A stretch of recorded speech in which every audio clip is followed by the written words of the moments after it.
আসসালামু আলাইকুম। অল্প সময়ে খুবই অল্প উপকরণ দিয়ে খুবই সুস্বাদু একটা ডেজার্ট নিয়ে চলে আসলাম। আশা করি ভালো লাগবে। এটা বানানোর জন্য আমি 2টা ডিমের কুসুম নিয়েছি।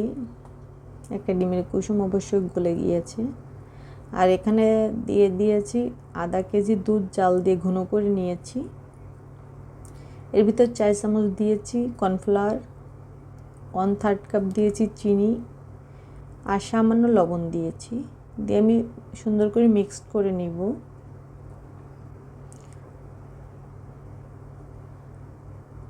এই ডেজার্টটা কিন্তু খুবই অল্প সময় নেওয়া যায়, খেতে খুবই সুস্বাদু হয়।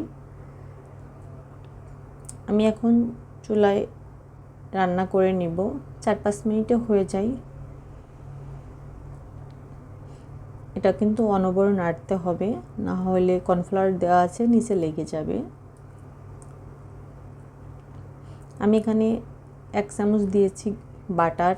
আপনারা বাটার ঘি যে কোনো একটা ব্যবহার করতে পারেন, চাইলে স্কিপও করতে পারেন। বাটারের ফ্লেভারটা খুব ভালো লাগে, এই জন্য দিলাম। দেখেন অনেক কিন্তু ঘন হয়ে গেছে। একটু ঘনত্ব বেশি হলে আমি নামাই নিয়েছি। এখানে এই বাটিটাই নিয়ে নিচ্ছি। বাটিটায় তেল না মাখাইলেও হবে, চাইলে মাখাইও নিতে পারেন। আমি কিন্তু তেল মাখিয়ে নিইনি।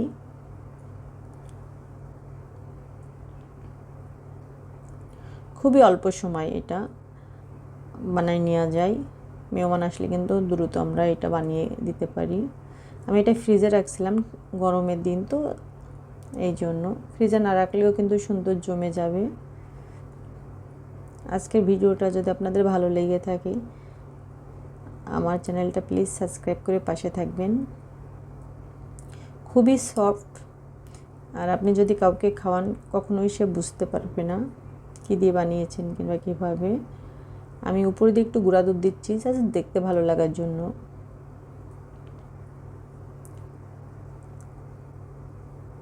দেখেন কত সুন্দর দেখা যাচ্ছে। খেতে এত এত মজা হয়েছে যা বলে শেষ করতে পারবো না। আপনারা বাসায় ট্রাই করলেই বুঝতে পারবেন। আমি এটা এখন পরিবেশন করে নেব।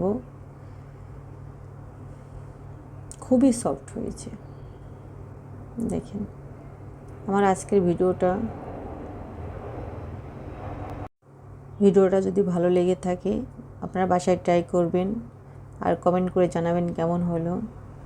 আজকে এই পর্যন্ত, আবার নতুন কোনো ভিডিও নিয়ে আপনাদের মাঝে হাজির হব। সবাই ভালো থাকবেন। আল্লাহ হাফেজ।